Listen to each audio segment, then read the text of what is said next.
Hello everyone, and welcome to the 16th Daily Gwei AMA series. For those of you who aren't aware, I used to do these AMAs every couple of weeks, and I haven't done one in about a year now. So yeah, this is the first one since then. It's the 16th episode. There is a playlist that you can check out that has the previous 15 if you would like to do that. And previously I had run these through the Discord channel where people would ask questions, whether that be prior to the AMA or live in the voice channel, and then I would answer those and record the AMA and upload it to YouTube. But for going forward, I'm going to be doing the AMAs every 2 weeks again, but I'm just going to be collecting the questions in the AMA series channel, in the Discord channel, and then answering them as I'm doing today. And there's no kind of time limit on how long I go for with these AMAs. It's just I read the questions, I answer the questions, and then we go from there. But there is timestamps, so you can check out the timestamps in the YouTube description below.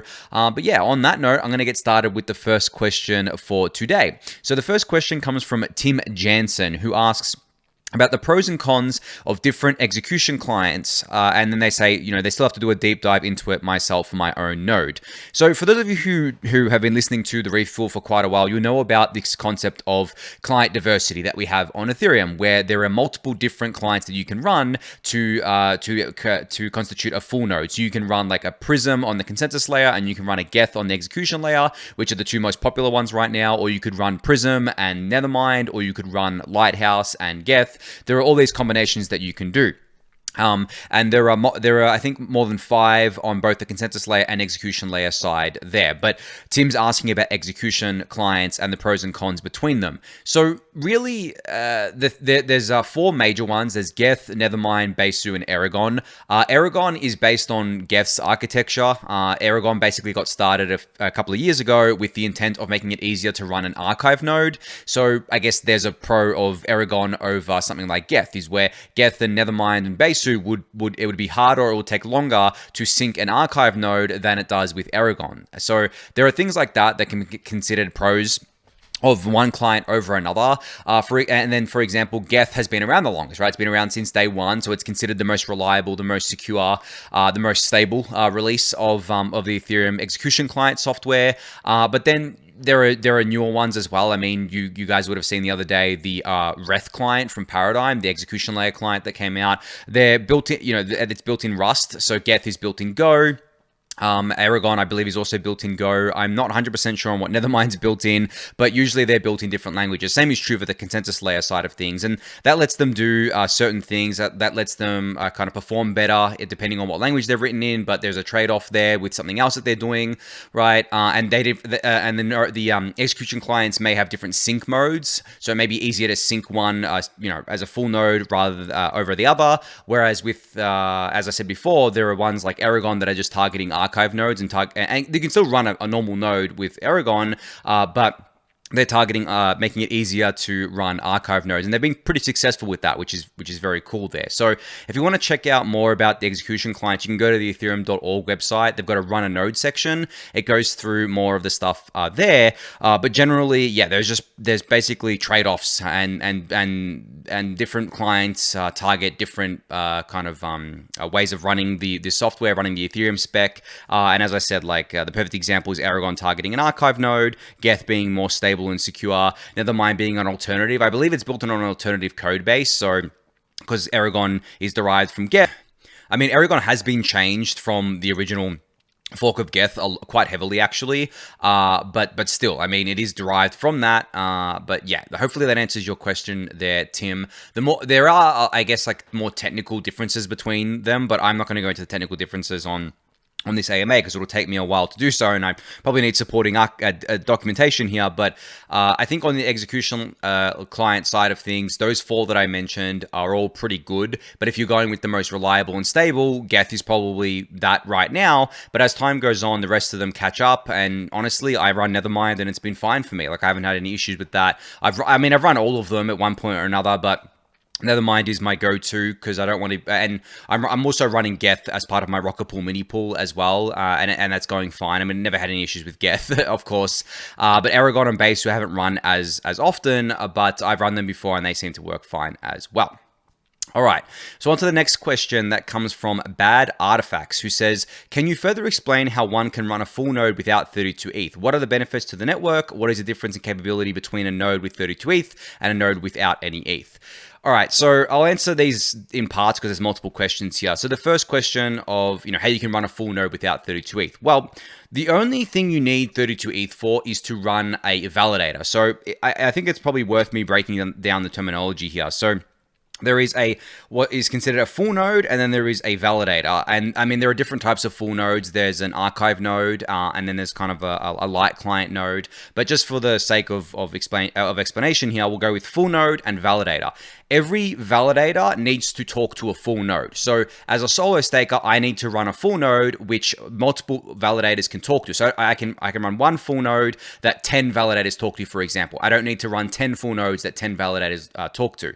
But those validators, I can only run a validator if I have 32 ETH bonded to that, basically. By putting it in the deposit contract, I spin up my validator and I'm able to validate on the network. So, and what does a validator do? Well, a validator attests the blocks, is part of sync committees, it produces blocks, and you earn a reward for doing that. Whereas just running a full node on its own, you don't earn a reward for doing that because you're not actually doing anything, doing any work for the network. So under proof of work, you're not actually doing any, you're not mining, right? You're not hashing, you're not producing blocks or anything like that. In proof of stake, it's the same thing. You're not attesting to blocks as a full node. You're not part of sync committees. You're not producing blocks. You're basically just syncing the network, keeping to the head of the chain, and basically providing another, I guess, copy of the Ethereum network for the world, so to speak. So why do people do this? Like, what are the benefits here to the network? Well, there's benefits to the network in that the network can say, okay, well, there is, well, I mean, not just the network, but like everyone can say, okay, well, there's 5,000 Ethereum full nodes. That means there's 5,000 up-to-date in-sync copies of the Ethereum network at any given time, right? So that's very valuable because I think, at least my opinion, is that one of the core tenets of decentralization is that we have a large number of people who hold the network and are synced to the network at any given time, and that it's easy to sync to the network as well. Like, it's easy to sync the full history of Ethereum with a full node and have guarantees that from Genesis, you are syncing to the correct chain, and nothing has been kind of tampered with there. Other benefits for yourself include being able to use your full node as an RPC. So, for example, when you use MetaMask, the default RPC is Infura. And now, what is an RPC? Well, an RPC is a kind of service that you connect to that relays your transactions for you. Now, obviously, if you're using a third-party service to relay your transactions for you, they can potentially bar you from doing that, or they can manipulate your transactions and send it to the network with, basically as a transaction that you didn't approve of, right? Or you didn't, or they could basically deny you service altogether.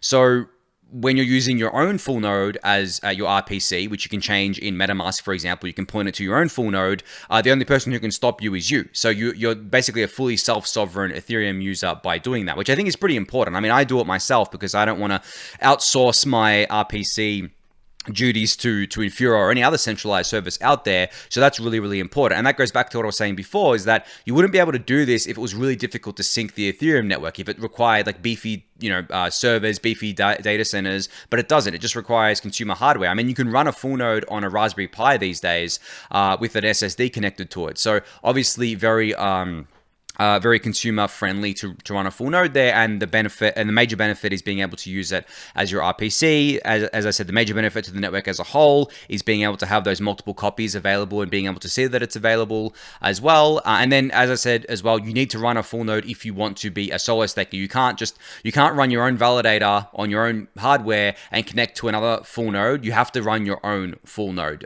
to do that there. And the next question here was, what is the difference in capability between a node with 32 ETH and a node without any ETH? Well, I explained that just before, where I said that to become a validator and to earn rewards, you need 32 ETH. So you need every validator needs a minimum of 32 ETH that's kind of bonded to it, and then it can start attesting to blocks, being part of sync committees, and producing blocks, and then you earn a reward for that.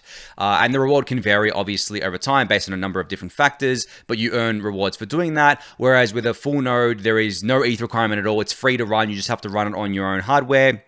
Obviously, it needs to be online 24/7. So it's not totally free to run. There is a cost of obviously having internet and the hardware cost and the power cost, but they're very, very minimal, of course. But you don't get rewarded for that. And really, there is an element of altruism to running a full node as well, to maintaining the health of the network too, and making sure that you can spot anything dodgy going on the network as well, which is obviously very important for decentralization. But yeah, I guess the main point here is that you do not need any ETH or anything really to run a full node. You only need ETH to become a validator. And that's because validators earn rewards. It's like, for example, to use an analogy here in proof of work, you don't need any mining equipment to run a Bitcoin full node. But if you want to mine on the Bitcoin network and you want to produce blocks, then you need mining equipment to do that, right? So it does differ in proof of stake because it's not mining and you're not just producing blocks, you're testing the blocks, but the same concepts still apply here. So hopefully that answered your question, bad artifacts. All right, one here from Yash.eth who asks, what tools do you use for analyzing crypto markets and what specifically do you look for? So in terms of like the actual market itself, I mean, I don't really do much analysis on it, at least not over the short to medium term. I do look at the long-term stuff, but I mean, there is a lot of noise there, but I use TradingView. I have a premium account there. I love just using TradingView. It has all the charts that I need. It has all the tools that I need. As I said, I'm not like someone who does charts or looks at short to medium term movements, but I do like having the ability to look at longer term movements and longer term trends and seeing different parts of the cycle and being able to reference things. I really find that valuable. But in terms of like broader market analysis, I don't think there's actually like for me personally, I don't really use tools. What I use is, and it may be funny to say this, I use kind of like a mixture of social signals, of just intuition, of my own experience to come to, I guess, like relative certainty over what the market is doing at any given time. So for example, right now, obviously we're about a year into the bear market.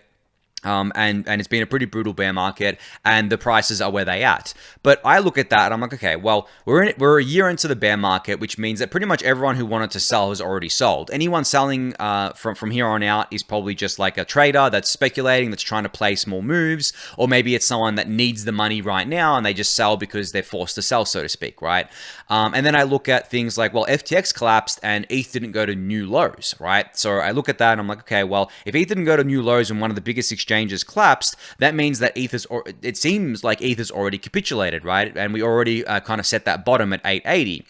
So there's that. And then I look at, on the reverse side, in bull markets, last year I was looking, okay, well, for example, when Elon Musk went on SNL and pumped up Doge, and Doge was having like a stupid run, I was like, okay, well, this seems like it's close to like the top right now. This is just absolutely crazy. And of course, a few weeks later, the market topped, and it was a pretty brutal top. I mean, ETH went from 4,400 to 1,700 in a week. Like that's how brutal it was back then. And then obviously we had that I guess second pump towards the end of last year as well. But I saw that and I was like, okay, well, this doesn't seem very sustainable either, because there's a lot of just hot air getting pumped up, a lot of these alt L1s getting popped up. And it reminded me of my experience in 2017 when the same thing was happening.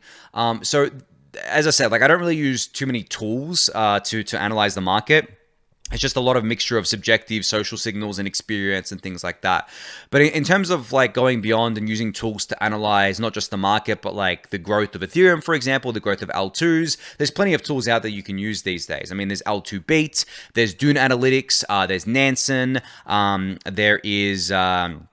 I think it's transaction info, I think it's called, that shows you a bunch of stuff there. There's cryptofees.info and all the other sites that David Mihal has built as part of cryptofees.info. You can see at the top of that website.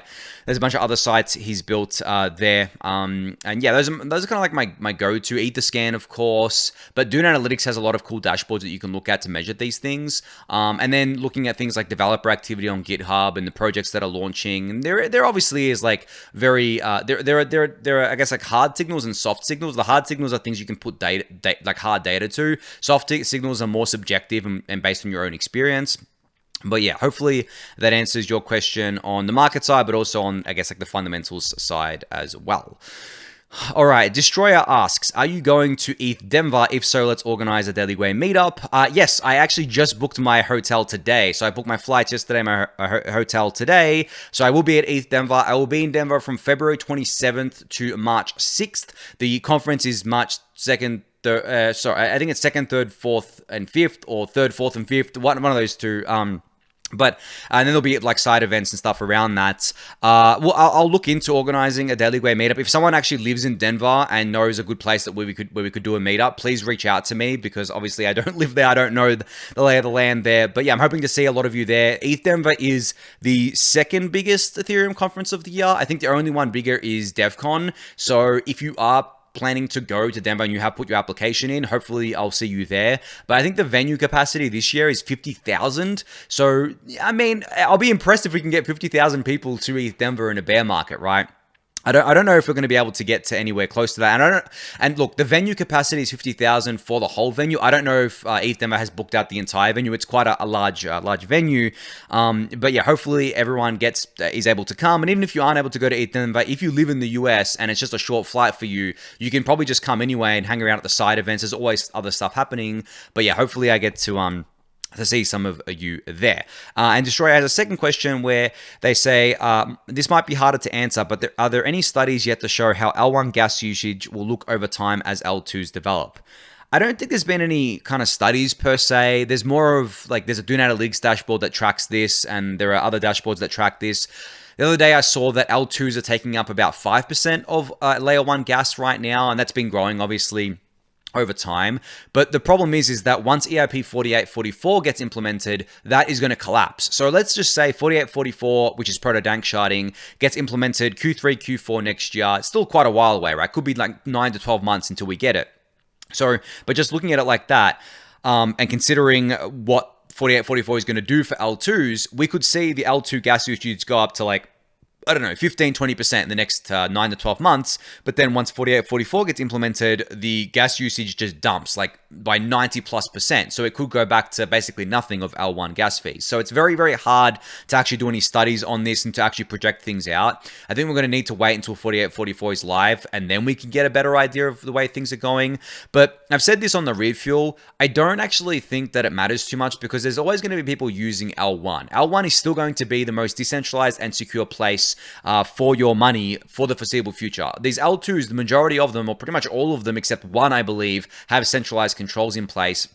And they're going to take a while to get off those centralized controls. And even still, they are much newer than Ethereum Layer 1, so there is a higher chance, even if it's a small chance, there is still a higher chance of some kind of bug happening as well on these networks. Or maybe you have assets on Layer 1 and you're a whale and you don't care about paying the fees. There's that as well. So I think there's going to be a dynamic where layer 1 gas fees are still just dominated by layer 1 things. Layer 2s will grow over time. But then with 4844, it's going to collapse the cost down. And then we'll probably take a little while to fill that block space up again and see kind of what the dynamic is like. But yeah, it's very, very hard to project out at this point in time.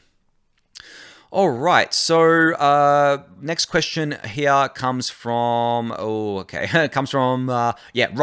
who says, I do have a question kind of related to bad artifacts question. With the future implementation of DVT, is there any way for a group of people to combine their ETH to reach 32 ETH requirement to become a validator and then share the rewards proportionately to each person's stake? So let's say 8 people each put 4 ETH into a multi-sig or something, and then that one validator is split across each 8 people's machines.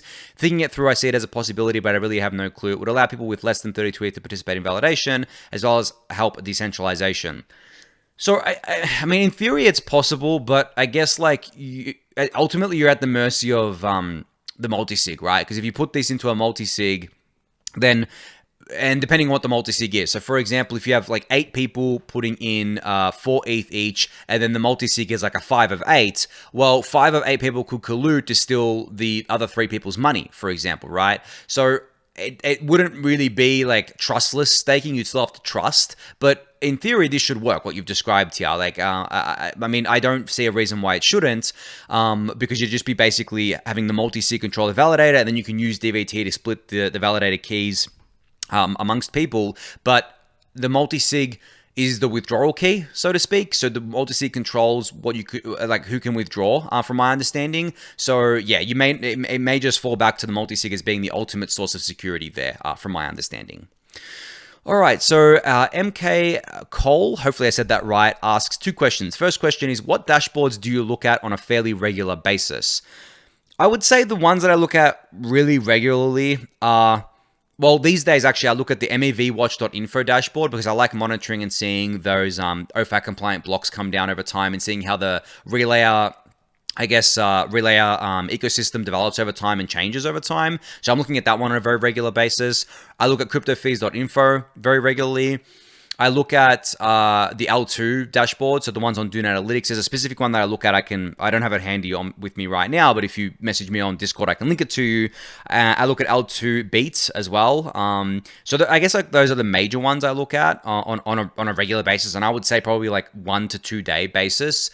But the funny thing about like the dashboards as well is that they can be very noisy at times, and it can be hard to, especially on the shorter time frames, be hard to filter through that noise, because on the shorter time frames, say for example, it looks like there's a lot of activity happening on this certain project, but in reality, they have a liquidity mining program going on. They just came out, so they have a lot of buzz, and there's like a few weeks worth of activity to go off. Well, that's no indication of what things are going to look like in the future. So you always have to, at least for me, I always like looking at dashboards that give me a longer term outlook rather than a shorter term one. So I can go back and look at like 3 to 6 months worth of data instead of like 1 to 2 weeks worth, because of all that potential noise that could be included there. But yeah, those are the main ones that I look at on a regular basis.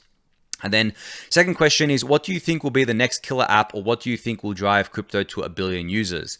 You know, it's kind of hard to know, right? Like, I don't think anyone picked, well, I don't think most people picked that NFTs would be as big as they were last year, or even like this year, they're still pretty big, right? Because I remember I was actually speaking to my old boss at Set Protocol when I was working there. I distinctly remember this conversation. I was at the Set office in San Francisco, the first office that they were in, and I think it was, what was the date? It would have maybe it was August 2019. It was definitely late 2019. And we're talking about, okay, what's going to bring the bull market back, right? Because it was still the bear market. And I was saying, well, look, I think DeFi is going to be a big deal. And then we were talking about how ICOs were a thing in 2017, and people didn't see the ICO boom happening. Then I was like, okay, well, I think DeFi is going to be a big deal. And then because we were working, Set Protocol is a DeFi protocol, we all already bought into the DeFi mission. All of us were like, oh yeah, but that's too obvious, right? Like DeFi is like super obvious. We already know it's going to be big. What's something that no one sees coming? And I don't remember anyone actually bringing up NFTs at that point, which was kind of crazy when you think about it, because NFTs were still around back then, but they were like, I mean, they were basically non-existent. Like, literally no one was really paying attention to NFTs. There were some pockets here and there, but they were regarded as like the weird kids at high school that just sit in the corner doing their own thing. No one took it seriously. And then I guess fast forward like a year, we had DeFi summer. So I was right on the DeFi thing, but we were trying to look at things that were unsurprising. And DeFi, for me, honestly, wasn't surprising that DeFi took off like it did. But yeah, we had DeFi summer, but then we had NFTs, and that just blew everyone out of the water. No one saw that coming. And it led to a lot of activity on Ethereum for the majority of last year, really.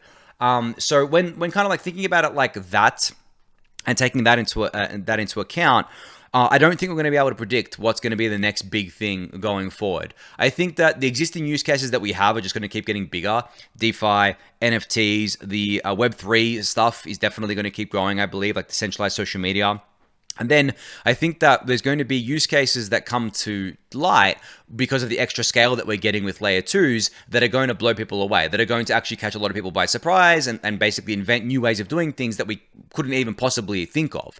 And off the top of my head right now, I can't even begin to imagine what that's going to look like. But in terms of something that scales to billions of users, that's actually quite hard. There's actually not that many things that scale to billions of users in terms of apps.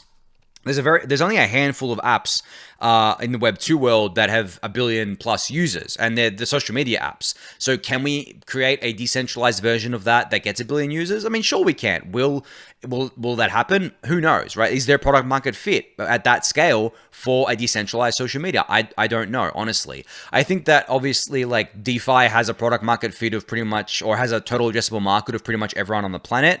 I think that money's a use case as well, right? Has that addressable market as well, obviously. But outside of that, it's hard to see what would drive 1 billion plus users in crypto. So we'll have to wait and see how that plays out. I don't have. Hopefully that answers the question, even though I don't have a really great answer for it. I don't think anyone does, to be honest. But yeah, I'm curious to see what the next big use case or killer app is as well. All right, next question comes from Spacebucks, who says, what is the landscape of L2 or ZK specific hardware looking like, and how do you see this playing out with decentralizing the various L2s out there? So there is one company that is working on this right now that I'm aware of, and I'm aware of them because I'm an investor in them, just as a disclosure there, called Ingonyama. They're working on ASICs for proving ZK related things, right?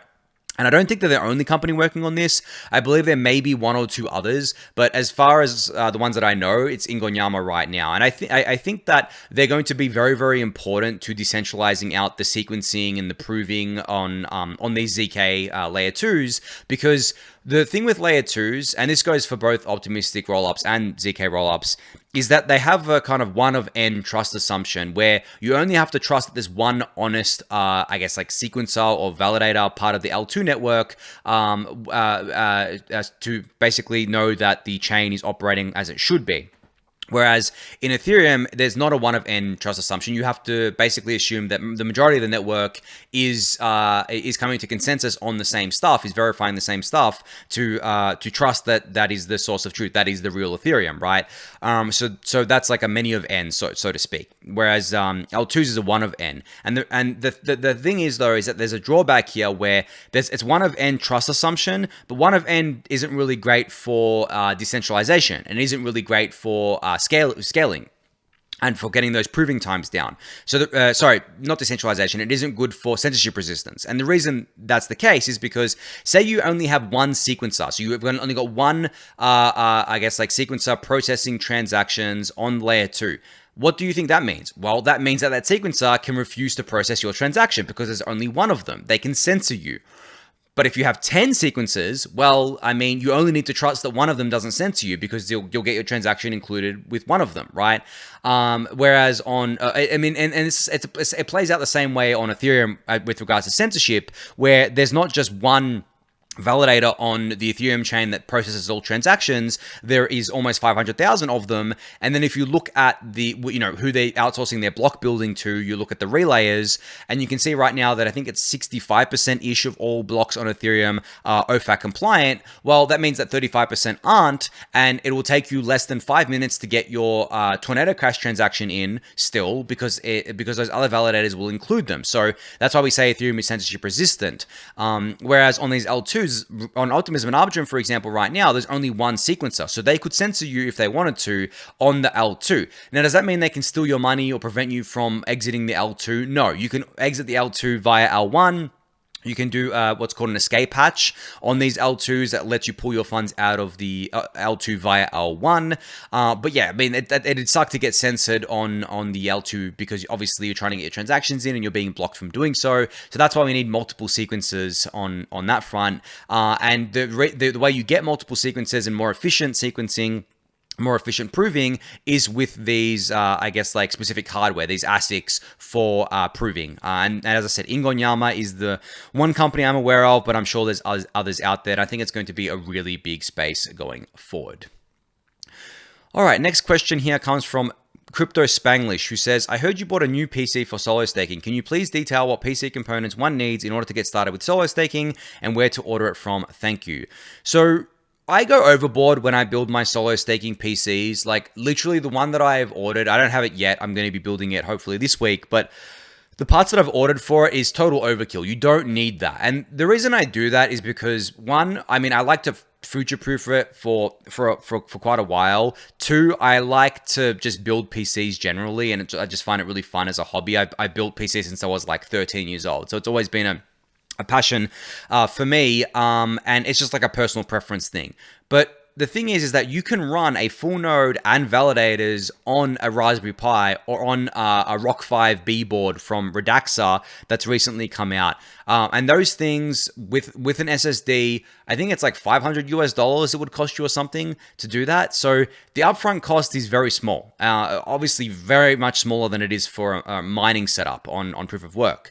And in terms of where you can get these components from, well, obviously it's going to vary based on where you live. In Australia, PC Case Gear is the most popular place to buy PC parts online, and there's a bunch of other stores as well, but I normally go with PC Case Gear. Amazon is really great for PC parts too. But in terms of like the Raspberry Pis and the Rock 5B board, they can be had from specialized retailers online. You can just Google this. But generally, yeah, depending where you are in the world, you'll have your own retailer that you can go to, and that's where you can source those parts from.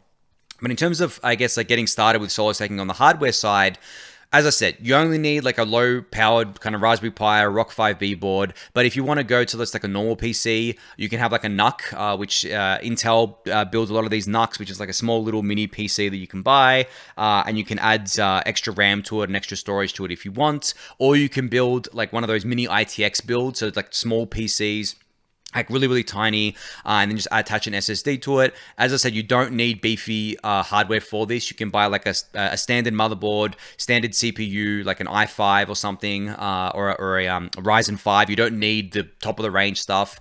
SSD, you would want to have like a 2 terabyte NVMe SSD. I usually use Samsung ones because they've been the most reliable for me. I've had other ones in the past.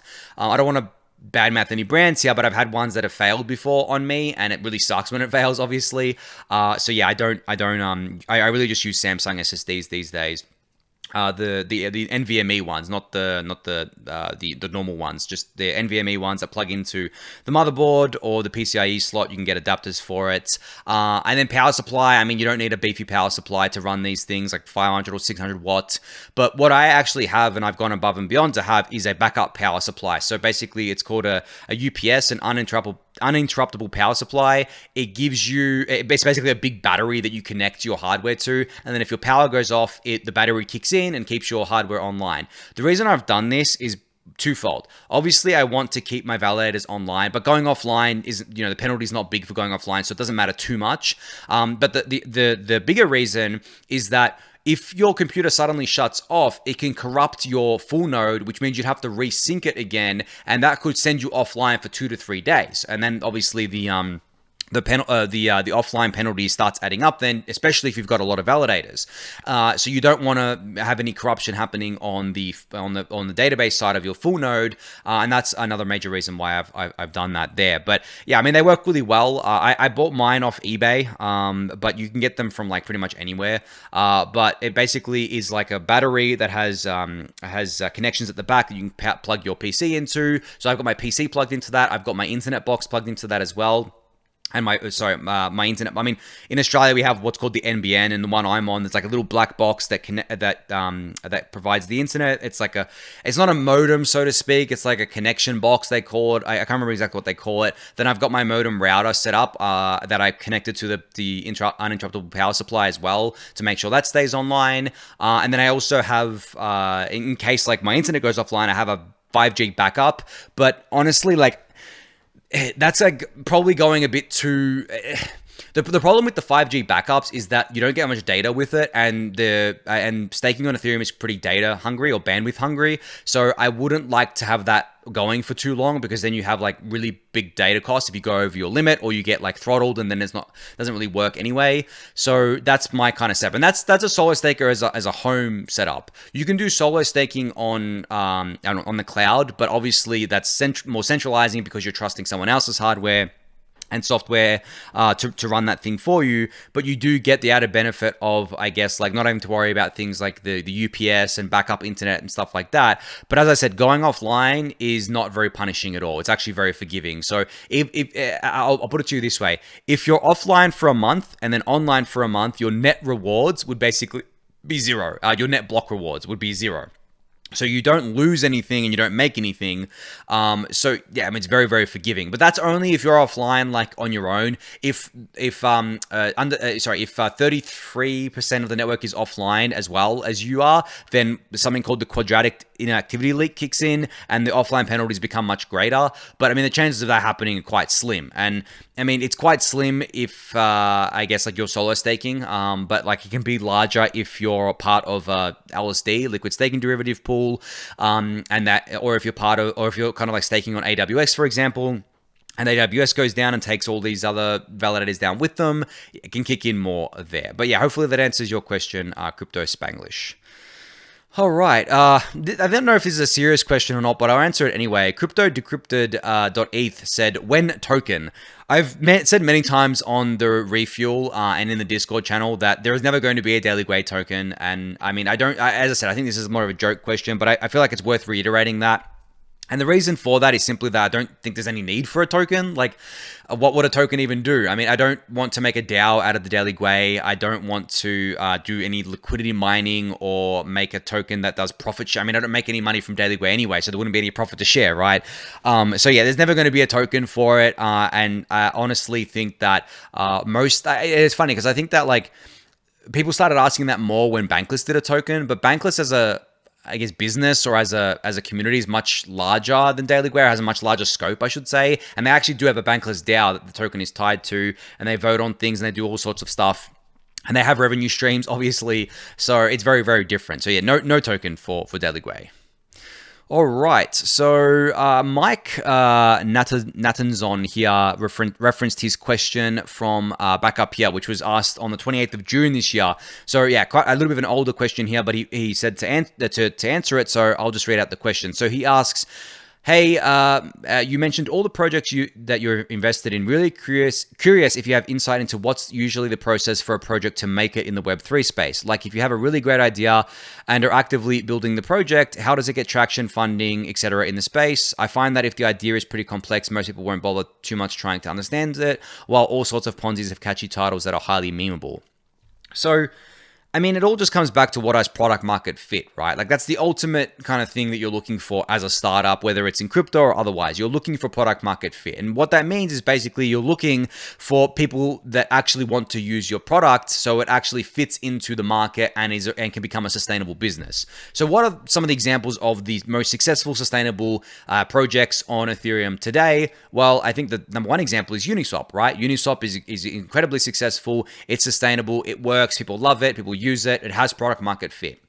Compound, Aave, Maker, like all these old OG DeFi protocols still kicking, still have product market fit. Layer 2s definitely have product market fit, right? Because they're lowering fees for end users. They have their own ecosystems on there. They have a lot of people on there and it's growing. NFTs seem to have product market fit as well. I mean, that's debatable depending who you talk to, but I think they have a product market fit. Things like ENS, for example, have it. So yeah, those are just some examples of things that have it right now. So how do they get there? Well, they offered a product that people actually wanted to use. So in Uniswap's case, people have always wanted to trade tokens. I mean, they were just doing it on centralized exchanges. So Uniswap came along and said, hey, you can do this on chain, and we have this new thing called an AMM that allows you to provide liquidity, and that anyone can provide liquidity, which means that you can trade the long tail of assets. And that's what people love doing. They love just trading all these assets, trading in and out of them, doing it on chain, doing it self-custodially, doing it within like one Ethereum block. No need to wait to deposit your funds to a centralized exchange and then wait for confirmations. And then hopefully you can withdraw your funds after you're done with the trade, right? So that was an obvious thing there. ENS, I mean, they provided a product of people wanting to tie I guess like a human readable name to their Ethereum address. So that was, to me, that's like a very obvious thing. It's just copying the internet with IPs and domain names, right? So those things themselves, I think that they were, I mean, I'm not going to say they were guaranteed to succeed, but they had better chances than other things that may be considered more of a moonshot, more of something that's not based on something that you can point to having like just natural demand. So in terms of the projects you mentioned, like Ponzi's, right, for example, there have been a lot of Ponzi's and a lot of things that just, I guess, spin up. They have liquidity mining programs and they seem like they have product market fit, but in reality, they don't.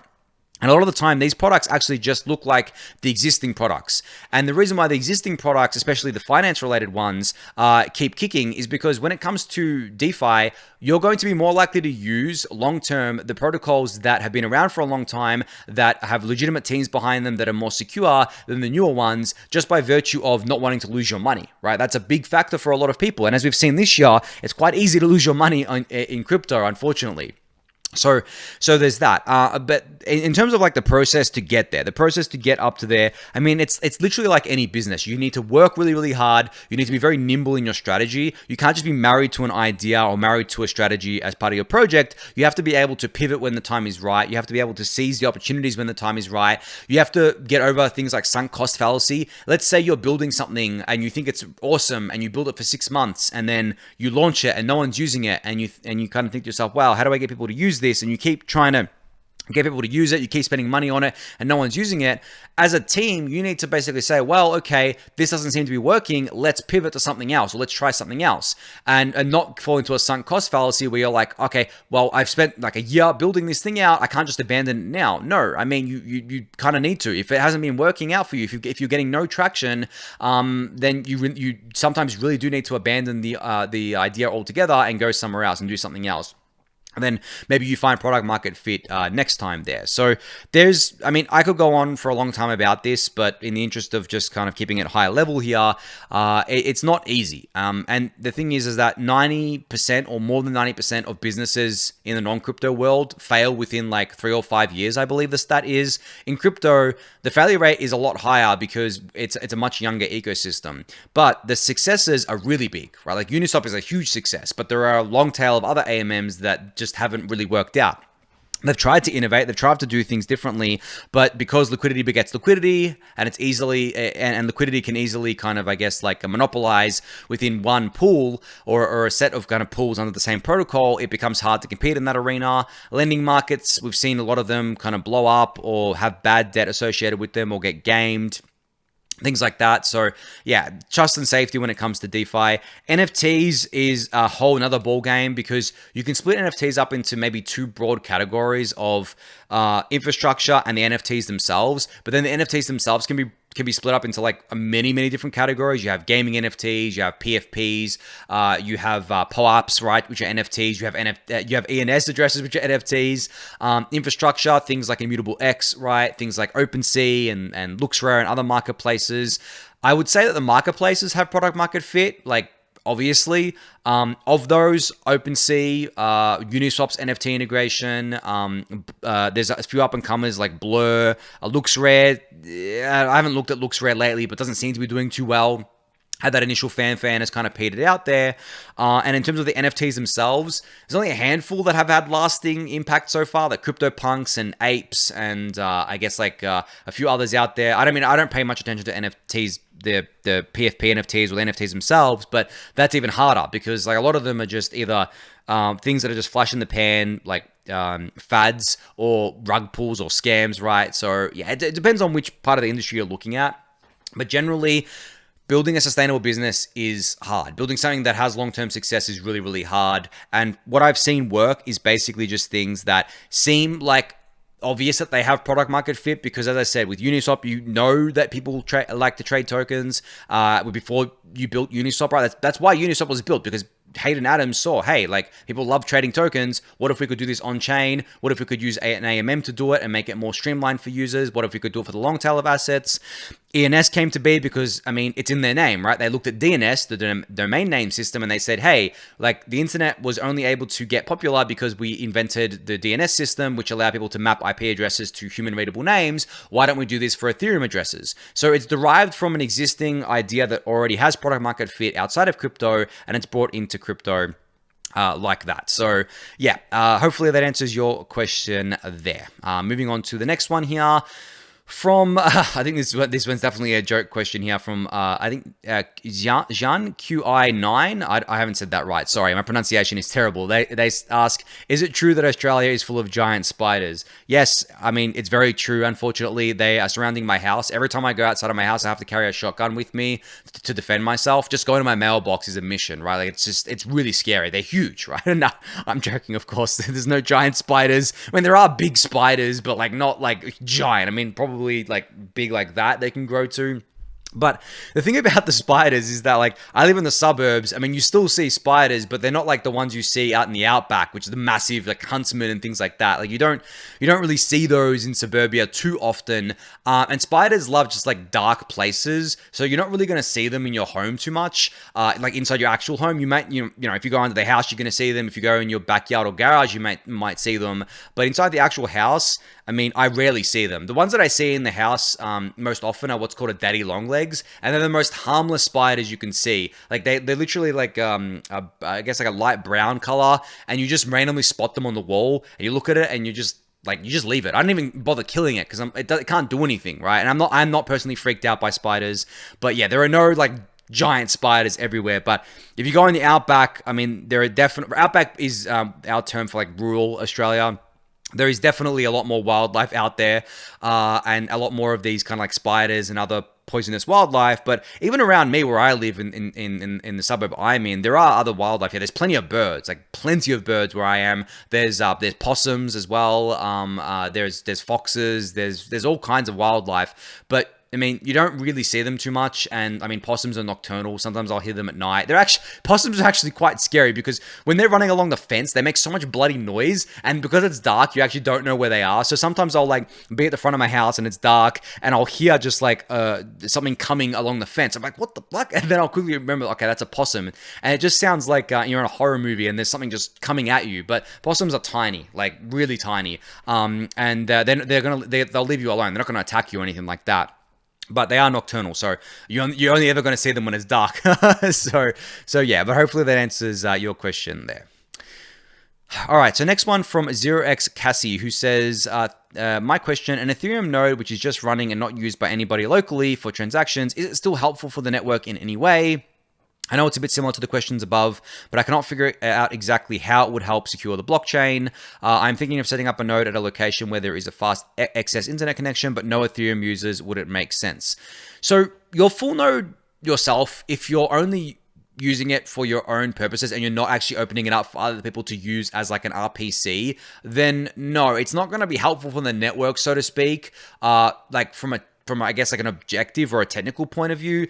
But what it is helpful with, it's helpful from a social point of view, as I mentioned before, where people can see that there's like thousands of nodes on the network that can have relative confidence that the network is decentralized because of that, and there is, you know, thousands of different copies of the chain at any given time.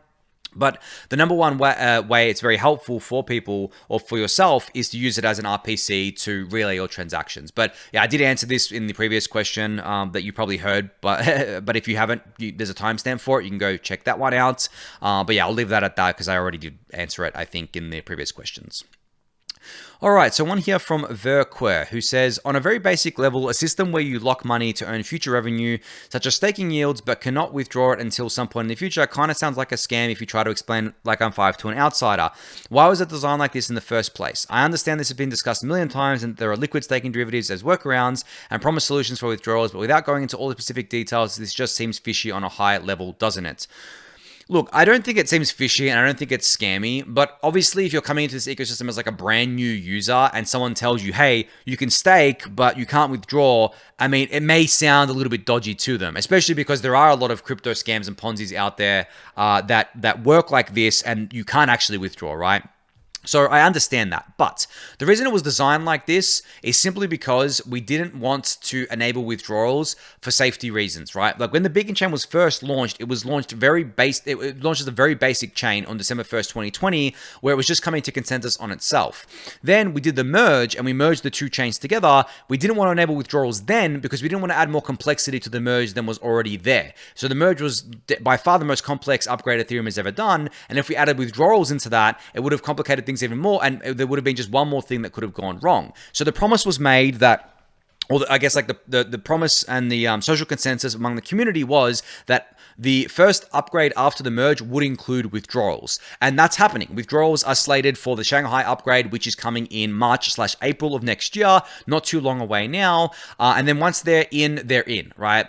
So, I mean, I understand that people are concerned about this. I understand that there's a lot of FUD around this as well. But I think the FUD is silly because, as I've said, like there's been that kind of understanding within the community for a long time that the withdrawals wouldn't be enabled until after the merge. And on top of that, it is a voluntary thing. You're not forced to stake. And if you want instant liquidity on your stake, you can go through an LSD, of which there are many now. But you are not forced to send your ETH into the deposit contract, lock it up, and then not be able to withdraw it until withdrawals are enabled, and just holding ETH on your own in your wallet, you're not locked into anything there. So I think the FUD around it is silly because of that, because it's a voluntary process.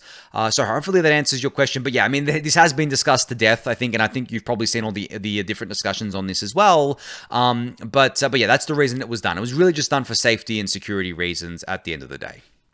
All right, one here from Grimy Gwei who says, I'm interested in helping with network decentralization as someone with just a little bit of capital. I can't really afford to participate in staking side of Ethereum aside from LSDs, but that experience hardly resembles what it takes to set up something like a solo staking operation. I just want to become a little more knowledgeable so that if I do get to a point of being able to spin up a rocket pool, mini pool, or do some solo staking, I have experience poking around under the hood. I saw what people have mentioned about running a node and we'll be starting there. Just got a Raspberry Pi and looking forward to tinkering. So yeah, for sure. The first thing you can be doing is running an Ethereum full node. But I think there is a misconception within crypto that you have to do something technical to add to the decentralization of the network. You actually don't.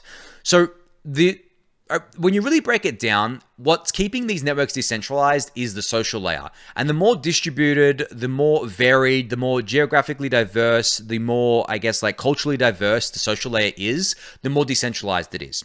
So what can you do to help with that? Well, you can produce educational materials, right? You can make educational videos or podcasts or blog posts. You can participate in the Ethereum governance process. You can go to the ETH research forum and participate in the posts on there and give your feedback on that. You can help people in the Daily Gwei Discord channel when they're asking questions.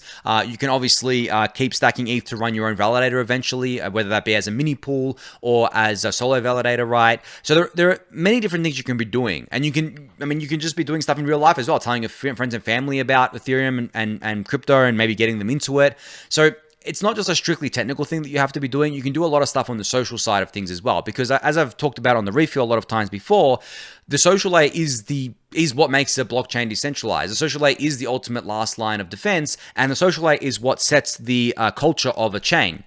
That's why you see on Bitcoin, the culture is dominated by Bitcoin maximalists. They basically are the loudest people in that ecosystem, and it leads to a very toxic ecosystem. Whereas in Ethereum, I would say that the dominant culture is one of building and looking towards the future, and that's why Ethereum is such a builder-centric community, and we have so many things that people build all the time, and we keep building on not just the core protocol, but on the app layer, on L2s, all that good stuff there. So hopefully that answers your question about how you can help with network decentralization. It's not just the technical side of it. It is also the social side of things as well. All right, one here from Nextech who asks, can you explain Fuel and Sway like I'm 5? I generally consider myself pretty advanced, but I just don't understand how that layer 2 works. It was the bankless alpha leak recently for modular blockchains. So I wouldn't say I'm an expert on this either, so apologies here, but Fuel is another implementation of a layer 2. As far as I know, they are trying to use UTXO instead of account-based model for their chain here, or for their layer 2 here, which they propose gives a bunch of benefits, which I'm sure they explained on the Bankless podcast. I haven't actually listened to that yet. And Sway is their native language for the Fuel layer 2, just like how you have Solidity with Ethereum layer 1 and with other EVM chains, and you have Cairo on Starknet, you have Sway for Fuel. And then you also have like Noir for Aztec as well, which is another layer 2. So yeah, sorry I can't go into more depth about that. I'm not as versed as I should be in that. But yeah, that's like a high level of what those two things are.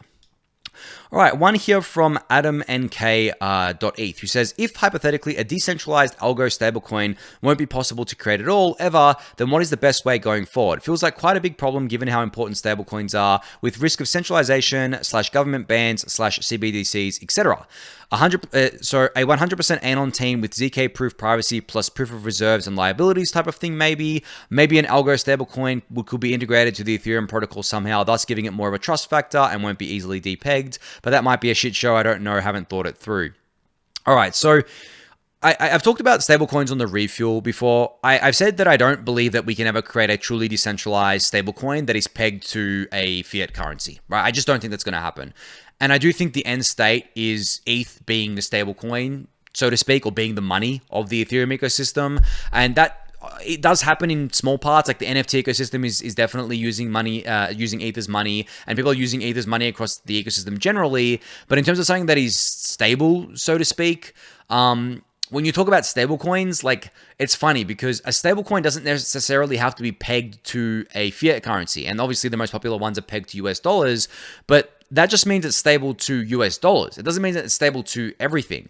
And this goes into the concept of stability. So, for example, the US dollar loses purchasing power over time by virtue of inflation and by virtue of other things just going up in price against it.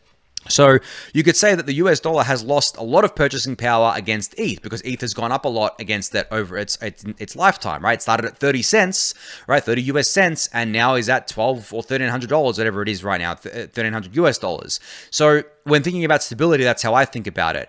But no, I don't think that there is a possibility to create a decentralized algo stablecoin in terms of being able to kind of like self-balance it and make it work without collateral or anything like that. I just don't think that's possible. And that goes to your second kind of point here, where, you know, baking something into the Ethereum core protocol. I mean, we already saw that play out with Terra, with the UST stablecoin. It doesn't work. The only way a decentralized stablecoin can work in terms of, I guess, like work but not at scale, is something like the original DAI, so single collateral DAI, or RAI. But those things can't scale very well because they have to use only truly decentralized collateral, which is really just ETH on Ethereum, and ETH has a ceiling on how much ETH will actually go into that contract to generate that stable coin, right? So yeah, it's quite a hard problem when you think about it like that, and I don't think we're going to get an algo stable coin that ever works. All right, so a question or two questions here from MI. First question, I know this is a simple back to the basics kind of question, but can you discuss the difference, relevance, and then tie this into the current news around consensus and execution clients? Please explain what they are, the differences, and why diversity within these are an important issue. I never seem to get it. So I explained earlier, I think it was the first question I answered, around execution clients and like the differences between them, and even consensus clients as well. But maybe I'll answer the meta question here about why client diversity matters for Ethereum. So there are a few reasons why client diversity matters. So the reason why we have client diversity, at least the main reason, is that if one of the clients has a bug, right? If one of the clients has something wrong with it, and then everyone was running that client, so say 100% of the network was running that client, if there was only a single client system, well then the whole network would go offline, right? Whereas with the way it currently is, the network is resilient to 1, 2, or even 3 of the clients having major bugs in them, or basically having critical bugs in them that send them offline or send them like out of sync with the chain, because we have client diversity where people are running multiple different clients. So that is I guess like the main reason, or at least that's my understanding of the main reason. But then there are other reasons as well. So having a multi-client architecture also means better decentralization, because there's not just one team building the one Ethereum client, which would obviously be incredibly centralized. We now have 10 plus teams building Ethereum clients, which makes it much more decentralized, and the knowledge base is also much greater because we have much more people working on the Ethereum core client protocol. And the reason why this is desirable is because the Ethereum protocol has a very ambitious roadmap. We don't want just like 5 people working on it. We want hundreds of people working on it. And I don't think that would be possible with just a single client. You would need multiple clients to do that, and we've seen that play out. Another reason is that each of these clients are built using different architectures, built using different sets of code, built using different principles, built by different people from different backgrounds, built to do different things. Like one of the consensus layer clients is built to be optimized for low powered devices like Raspberry Pis. One of the other ones is built for kind of like normal devices, right? And running on those and being fine to run on those. So there are different reason, and as I mentioned before, like earlier, something like Aragon is built to be better at syncing archive nodes. So there are lots of different little differences and pros and cons to each one there. But yeah, those are the two main reasons why client diversity is so important. Now, also from a security point of view, we want the network to be client diverse as well, because of the fact is that if more than one client is actually above the 67% threshold on Ethereum under proof of stake, it means that if that client had a bug in it, it could finalize the chain could potentially finalize on the bugged chain, and then to revert that would require a social consensus, surgical, I guess, kind of rollback, so to speak, of the chain, which is obviously not something that we want to be doing. So we don't want any one client having more than 67% share of the network, so that doesn't happen. And there was actually a point where Prism actually had more than 67% of the network on the consensus layer side. And then we were able to get that down to under 50% and then improve client diversity there because we educated people and make them understand that that was actually a very big security issue, and that people could, if they were running that that majority client, could potentially get slashed when that social recovery was put into effect there. So hopefully that answers that question on client diversity. And your second question is, would a USD, a stablecoin that's inflation proof, be a real world concept? I imagine it would be one USD plus the difference in CPI or something. The collateral would have to be constantly added to in drip amounts. I think it's a fascinating structure, but would rely heavily on external data, CPI data, which is hotly debated, and oracles. It would definitely rely on oracles because this outside data such as CPI data is not available on Ethereum natively. It requires the oracle to bring that data in. But yeah, the only way it would work is as you described. You would have to keep adding more collateral to make up for the loss in purchasing power to inflation, right? Or the loss in, I guess, like stability to inflation. And that just, logically thinking it through just on the spot doesn't seem like it would work very well. It seems like it would punish the existing holders and dilute them anyway. I'm not sure exactly how you would set this up, but yeah, it doesn't seem like it would work. And that's why I've said before, fiat-pegged stablecoins is really just a stepping stone. I don't actually think that's the end game for these blockchains. I think they need to have their own native money, and instead of relying on off-chain fiat-pegged things. All right, so actually MI has a last question here, and they're piggybacking off of MK Cole's question where they said, what app, financial or non-financial, do you think would go viral where skeptics would say, fuck it, I'll download a wallet and throw a few bucks at this because it looks cool, fascinating, interesting. That's not really scammy, of course, social, financial, or other. What concepts have you seen that are far out there conceptually that made you think twice? I think an example of this is something like Axie Infinity, right? Where the problem with Axie Infinity is that it was a bull market thing and it looked very Ponzi-esque where you kept needing fresh capital to come in to keep the party going. But it did pique a lot of people's interest. It did get a lot of people into crypto. It brought a lot of people into the ecosystem, got them to download a wallet, onboard via Ethereum and onboard via the Axie sidechain and just do crypto stuff. So that was definitely something that I found fascinating and interesting, even though I knew it wasn't sustainable. There was a similar one called Steppen on Solana that was basically rewarding people for exercising, but I looked at that and I'm like, this was already kind of tried in 2017, and the idea doesn't really make much sense because making it Sybil proof would be very hard. It looks like a Ponzi as well, which it kind of was, and I think it's kind of lost a lot of its usage because the market has been quiet and it required new capital to come in.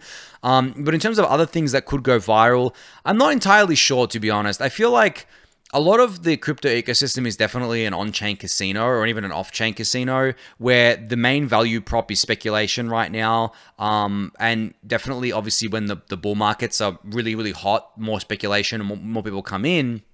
But I don't know what other things right now would act like that, because anything that brings in a lot of people really quickly, by very nature, I think would have to be speculative on chain. Because if you're thinking about maybe non-speculative things or non-financial things like games, maybe there could be a crypto native game that brings people in and actually adds something novel that people actually want to use, and it brings millions of players in. I can see that happening, but in terms of the financial stuff, it's always going to be speculation driven. I don't think there's going to be a case where people are like, oh my God, I can do payments using crypto. I'm going to just go and do that. And I don't think they're going to do that because honestly, for a lot of people, especially in the West, payments is a solved thing for them. They've got Apple Pay, they've got Venmo, things like that. The payments use case, I think, is more important for developing countries that don't have access to that same infrastructure. But yeah, I can't think of too many things off the top of my head that would bring in a lot of people. But yeah, hopefully that's a bit of, background on what I've seen that was interesting and what maybe there is in the future to come. All right, so one here from the HD Sync who says, do you think there is a central entity that drives Ethereum expectations? Do expectations affect price? If there is such, what can be done to decouple them? I assume this affects legal and structural setup of the ecosystem.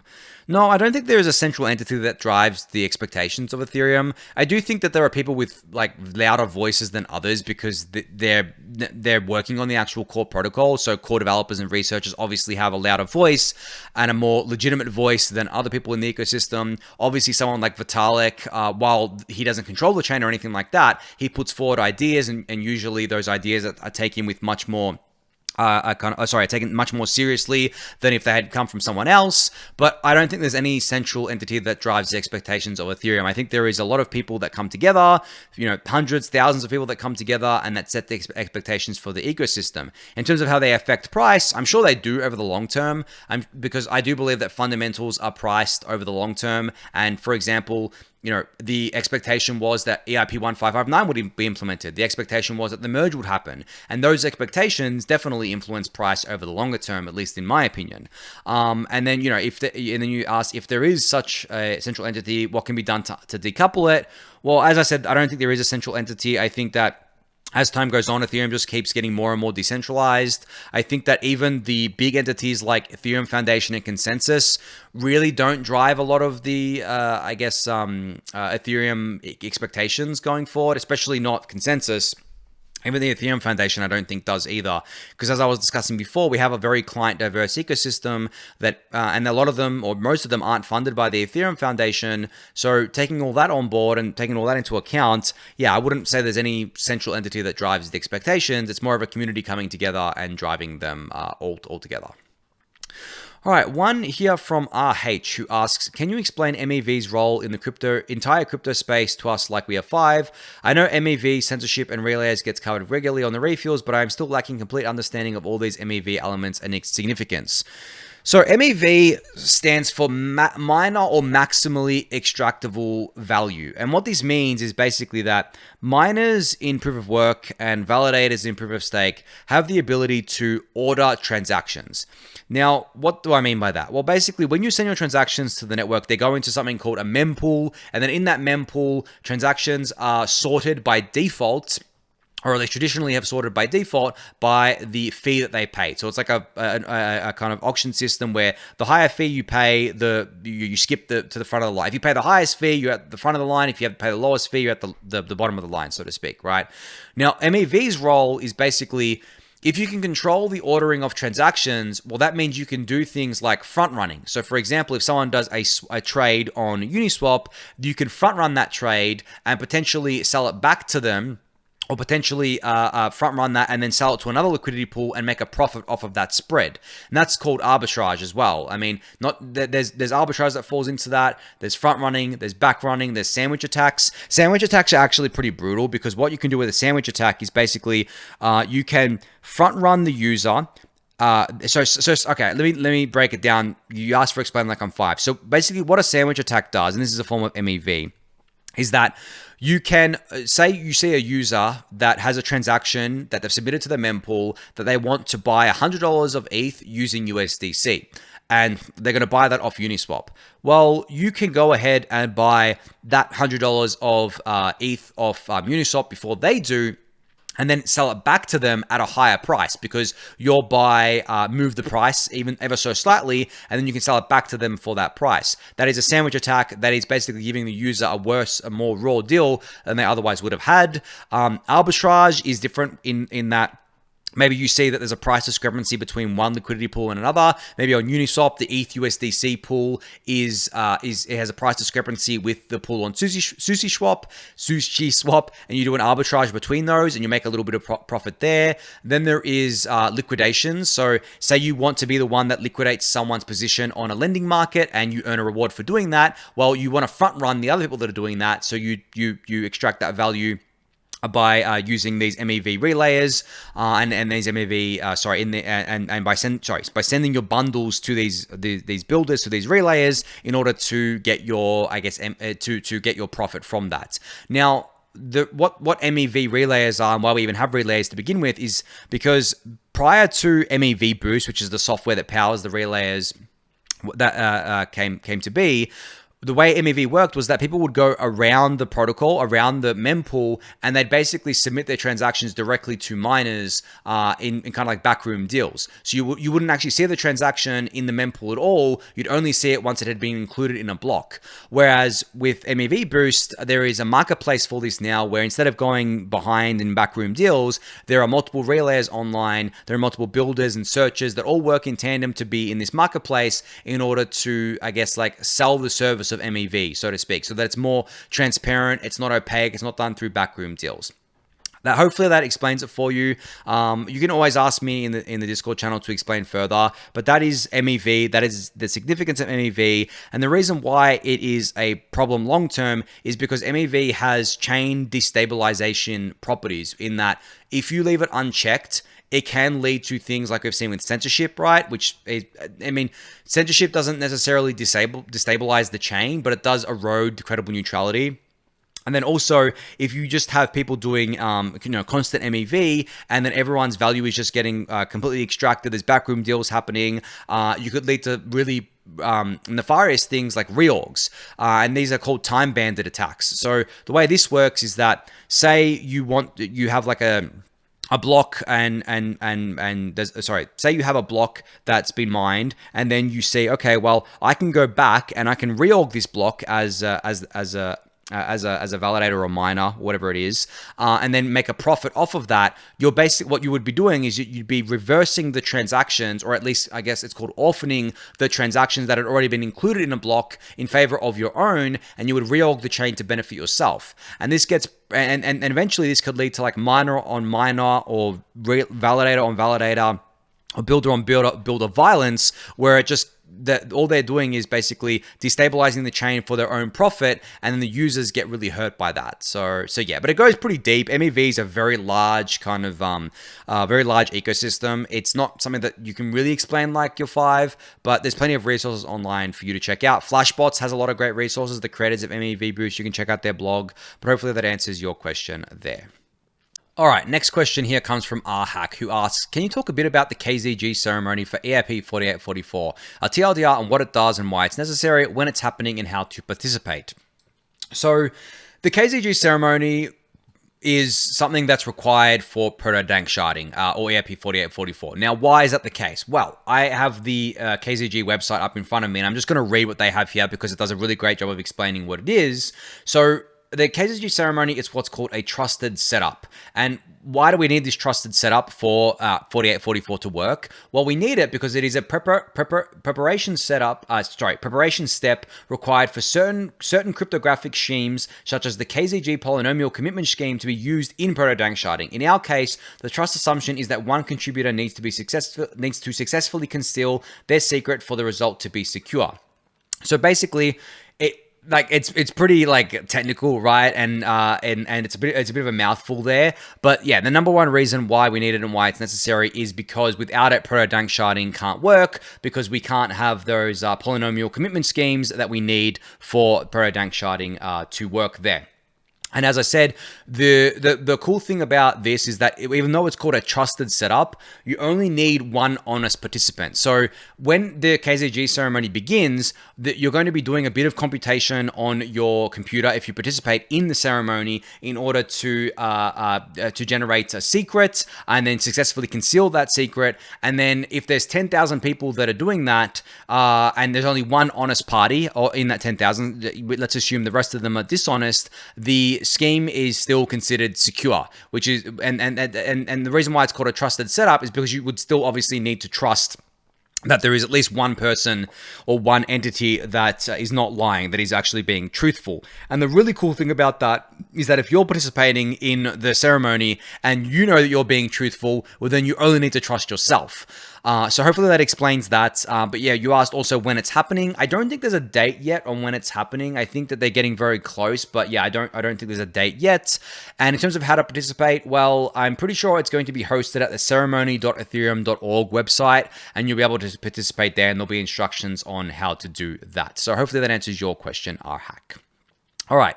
Next up, we have a question from 182 who says, what are your thoughts on the different L2s as far as being EVM equivalent versus something like Fuel VM, which supposedly optimizes for throughput and dev experience? Is there merit to both approaches? Will they be used for different applications? Are there centralization concerns with the more bespoke ones?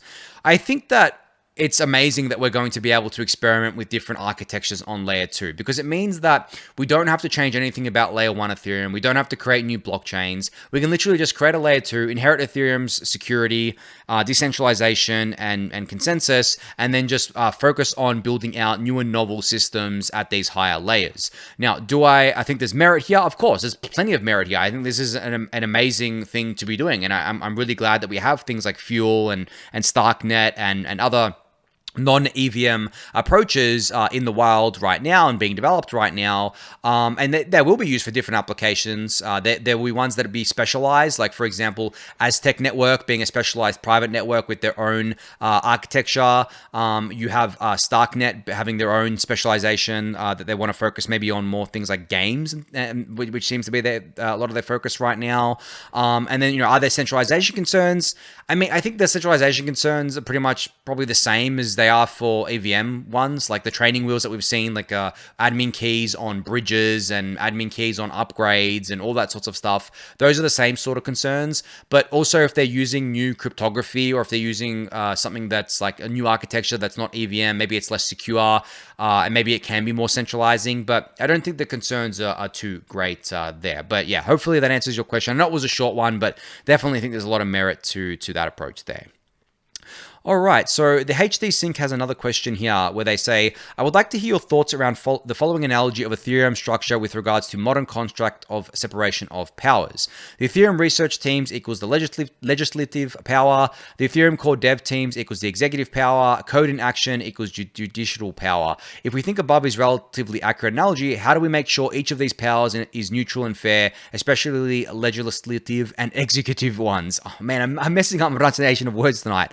When we want these two powers in action, it comes to a budget. Currently, the Ethereum Foundation is the budget creator and owner. How do we make sure the decisions are neutral and fair? So I'll answer the last thing first. The Ethereum Foundation is not the budget creator and owner. Most of the teams and most of the Ethereum core devs and researchers are not funded by the Ethereum Foundation right now. They may receive grants or kind of like some portion of funding, but the majority of their funding does not come from the Ethereum Foundation if you look at all the teams and people involved there. So that's that kind of like question answered there. But in terms of your analogies here, I think that they're rather accurate. And in terms of what keeps these powers neutral and fair and in check, it's the social layer. It's the community that keeps them in check. So to give an example, what happens if the core dev and research teams come together and say, hey, like we want to implement this into the Ethereum network, but it's actually a bad idea. So there was actually like a case that was, I wouldn't say it was like a case that was it was something like that all the core devs and researchers wanted, but it was something that people wanted and that got rejected in the end. That was something called ProgPow, which is this new mechanism for proof of work on Ethereum called Prog standing for programmatic, which was basically meant to kick off ASICs off the network or ASIC miners off the Ethereum network.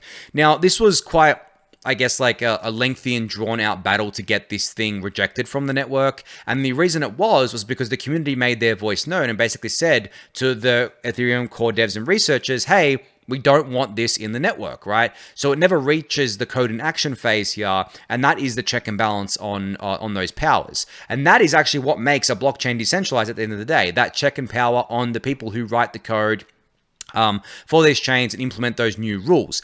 But in saying that, no one is forced to run that code either. So if there is a change that has been accepted into the network and put into the network, the users can basically say, well, I don't want to run this. I won't run this on my full node, and I won't run this on my full node, and then I won't connect my validator to a full node that runs this new code that I disagree with, which would obviously lead to a fork in the chain if there was a large number of people doing that. But yeah, the overall answer to your question is that the community keeps those powers in check.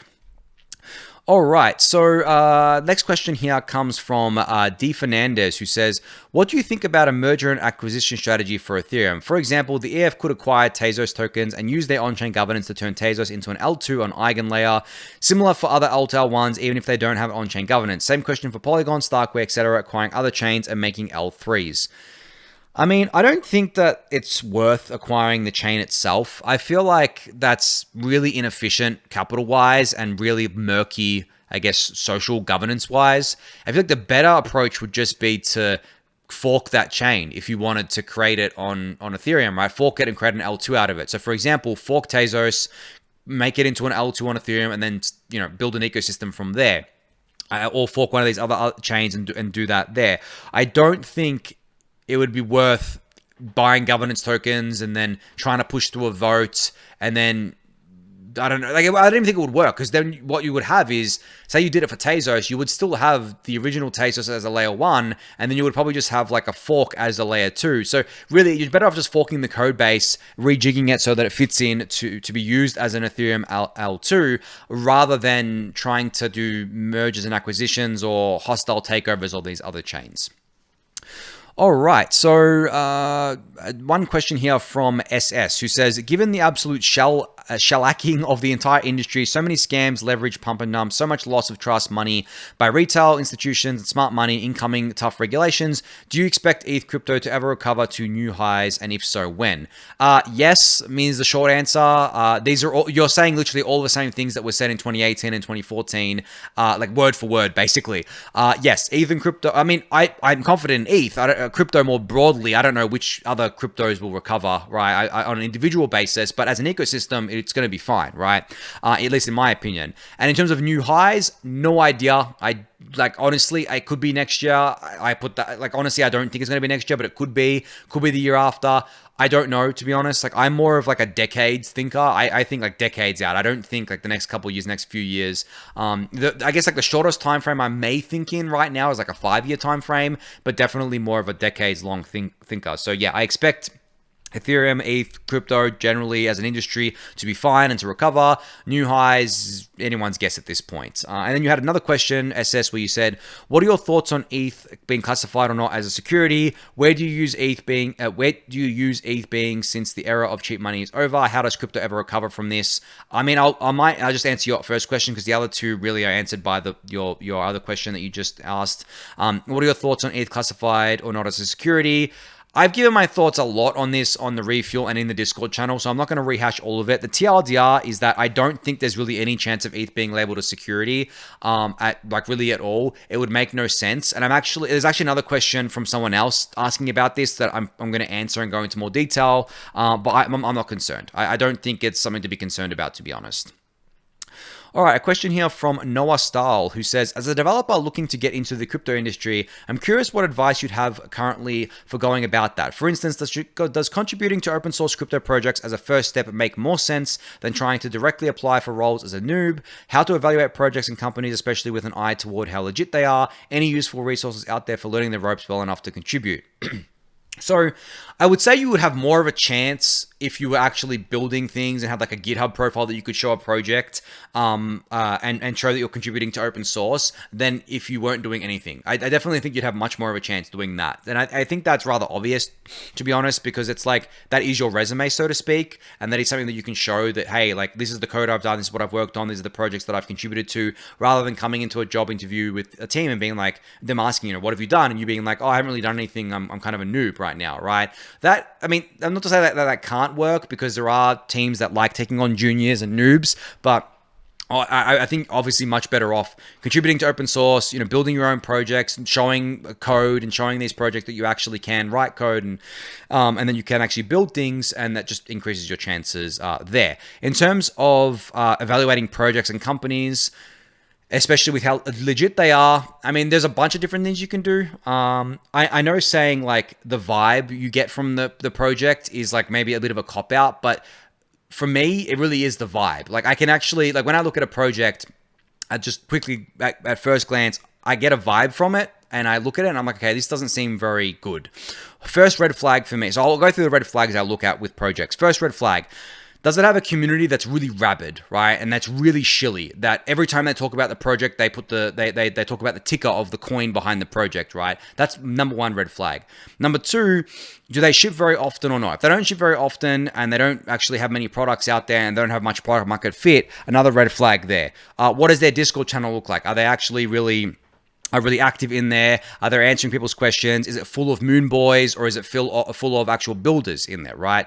That's another one. What is like, is their project actually like sustainable, or is it just a Ponzi? Are they using like really aggressive liquidity mining techniques just to garner some interests? Are they doing like really dodgy marketing promotions, all that sorts of stuff? So as I said, it's like a vibe of all those things put together to kind of like to gauge the legitimacy of different projects. And then you also asked, like, is there resources about learning the ropes? There's plenty of resources. Go to ethereum.org. There's developer resources there. In terms of finding jobs, cryptocurrency jobs, the cryptocurrency jobs website is a very great resource for finding jobs, but ethereum.org is definitely somewhere to get started as a developer for sure. All right, next question here comes from Christy Cloudy, who says, "Hi Anthony, I would like to ask about your opinion on DeFi protocols resilience. Recently, there was a situation with Aave and Aave's shorting of CRV, which should cause a bad debt in Aave. What kind of prevention should lending and maybe also other DeFi protocols have to prevent this? IMO, the insurance fund consisting of their own tokens, isn't the best idea because it makes the project even more vulnerable when such an attack situation occurs."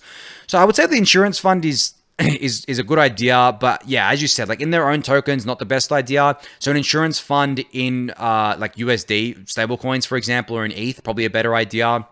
But in terms of something else they could do, for lending protocols, just don't onboard shitty collateral, right? And don't have kind of collateral on there that has low liquidity, that has centralized supply, that is easily manipulated. That is like number one thing you can do to prevent this in terms of controls. And I think Aave is decent at doing this. There are other protocols that do this differently. Have like isolated markets so there's no contagion as well. It does lead to some trade-offs where isolated markets means that it's harder to scale up the system, but it's safer. So maybe just have like isolated markets of the long tail of assets, and then have markets that have like a lot of liquidity, a lot of like ETH, for example, not isolated from certain other markets. But yeah, that's kind of the two things that I would look at for sure. All right, we have a question here from Kiwi Dog 4, who says, "Do you think this bear market that builders will be able to replicate the full centralized exchange experience, but in DeFi, auto DCA with stables, good limit orders, other order types, and an easy to use experience, especially all in one app? Do you think with dank sharding, L2s may actually be cheaper to use than centralized exchanges?" Yes, it's going to take dank sharding. I don't think it can be done now because while layer 2 fees are cheap, they're not cheap enough.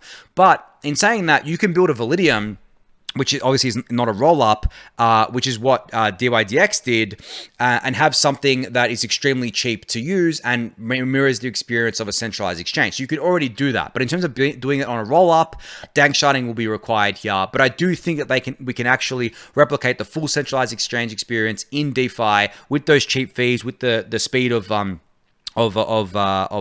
transaction speed, I should say, sorry, and the scalability there. But obviously it's going to take layer 2s and dank sharding for us to get there. All right, so a Norseman has a question here about ETH as a security, and it's quite long, so I'm really just going to focus on the meat of it. About like they go on about like there's a lot of FUD about it and things like that, but they say, what would it look like if ETH was labeled as security? And they say, there are two possible outcomes if the boomers screw it up and label it as security. It's labeled as security in the short to medium term, and eventually it's labeled a commodity later. It's labeled as a security and bureaucracy gets in the way, and they're never able to circle back and label it as a commodity. Obviously, number one will be better than number two, but do you think there are any notable differences between the two possible outcomes? What do you think will happen to Ethereum, the network, versus ETH, the currency, and the price in the two outcomes? I know you don't care for the price that much, but this could be exceptionally dramatic event. I'm more concerned about the network than the price here, but I would surely see opportunity if ETH gets hella cheap. So I would say that in both options, my answers will be the same. So I think I'm just going to answer for both of them here. I, for one, don't think there's really any chance of ETH being labeled as security. For two, it would make no sense because there's no central party that, for example, the SEC could go to demand financial reports from. So, for example, the Ethereum Foundation is not a centralized company that controls Ethereum or ETH. No one controls Ethereum or ETH. So no one can produce quarterly reports. No one can produce investor documentation. No one can produce the things that the SEC would require for them to kind of, I guess, adhere to being labeled as security. So it's just unworkable. It makes absolutely no sense. That's why it makes more sense that ETH be a commodity. I mean, that's one of the reasons why it makes more sense for ETH to be a commodity than a security. But like just generally, ETH does not look like a security to me at all. ETH looks much more like a commodity. It is used as a commodity. It's a commodity money in my view, not a security. But the second thing also is that for something to be labeled as a security, what would have to happen is that the SEC would have to either prove it in court, and I don't know who they would take to court. They'd probably have to take or try to take the Ethereum Foundation to court, but the Ethereum Foundation has to, then the SEC would have to prove that the Ethereum Foundation has central control over Ethereum, which they do not, right? So they have to win in court, or they have to get a settlement from the, central entity that controls Ethereum, of which there isn't one. So when you actually walk through the logical steps here, there is no way for the SEC or for any securities regulator to actually, from my interpretation of the law, label ETH a security. And if they did, if they went and found some way to do it, there would be no way for the Ethereum network to produce what is required of a company, so to speak, that has an asset that is a security to produce, right? So those are the reasons why I think it's a very low chance of happening. But if it did happen, obviously it's going to be really bad for the price of ETH. Like, obviously, I mean, not just from the fact that people are going to sell it out of panic, but also because, like, legally, the exchanges would have to delist ETH because they're not registered to trade securities, right? So that would be a huge blow to ETH, and the price would take a very huge hit for sure. Like, I'm not going to sugarcoat it and say it wouldn't take a hit, but for all the reasons I outlined before about why I don't think ETH's going to be labeled a security, in terms of the chance being basically 0%, applies to that as well. So honestly, for me, it's not something that I think about really at all. I only ever think about it when Bitcoin maximalists love to just use it as a FUD piece, or when people ask me about it. I don't think about it at all, and I don't worry about it. I'm more worried about, if I'm being honest, like crypto in general and these crypto networks being sanctioned by OFAC, for example. Like, what's to stop OFAC from sanctioning the entire Ethereum network? Like, they show that they can just sanction Tornado Cash and there's no kind of repercussions there for them doing that. So what's to stop them from sanctioning the Ethereum network? What's to stop them from sanctioning the Bitcoin network, right? So I'm much more worried about that than I am about ETH being labeled a security, if that kind of puts it into context for you. And hopefully that answers your question there and gives you a bit more color on how I think about these things. All right, getting on to the last question here, one from Christy Cloudy again, who says, this time, my question is about angel investing. What is a typical time horizon for exiting from a company as an angel investor invested in? Wow. I don't think there actually has been a typical time. It can vary quite wildly. So sometimes I'll invest in a project and they'll do a token launch like a few months later. And sometimes I'll invest in a project and they won't even have like a token launch on the horizon. They obviously haven't gone public, so there's no equity. So there's no stocks or shares that I've gotten. And my oldest angel investment, or one of my oldest angel investments, is actually Zappa. So Zappa, the tool that I'm sure a lot of you use, I invested in that on, what is it? I'm just looking at my sheet here, August 2020. So it's been over 2 years. And yeah, they're not public. There's no token. They're not public. There's no shares or anything like that. Some of my oldest actually don't have any. Like there's Dune Analytics here, which was September 2020. Same deal with them, right? I'm just going through my list of ones that don't have a token or shares yet. Slingshots, there's Arbitrum. These were done in mid 2021. So yeah, I would say that there's no kind of, average, and it can vary based on the project, definitely, and it can vary based on the round too. So like if it's a seed or a pre-seed, it's going to be a lot longer. If it's a series B, it's going to be a lot shorter. Like I was in the Optimism series B, not in their seed round, and their token launched shortly after that. I think, let's have a look at Optimism. I invested on, in January of 2022, and their token went live, I believe, in April or May, so not too long after I invested in it. So yeah, it definitely does vary on what kind of round I get into, but also varies based on the project as well. All right, so I think that's all the questions I've got for today. So hopefully you all enjoyed it, and hopefully I answered the questions to your satisfaction. But yeah, thank you all for listening and watching. The next AMA will happen in probably 2 weeks from now. Actually, probably not, because that's like Christmas time. So in the new year, so maybe 3 to 4 weeks from now. But definitely go ask your questions in the AMA series channel on Discord if you have any within the next 3 to 4 weeks, and I'll get them answered on the next AMA series. But on that note, don't forget to subscribe to the channel, give the video a thumbs up, and I'll catch you all on the Refuel tomorrow. So thanks, everyone.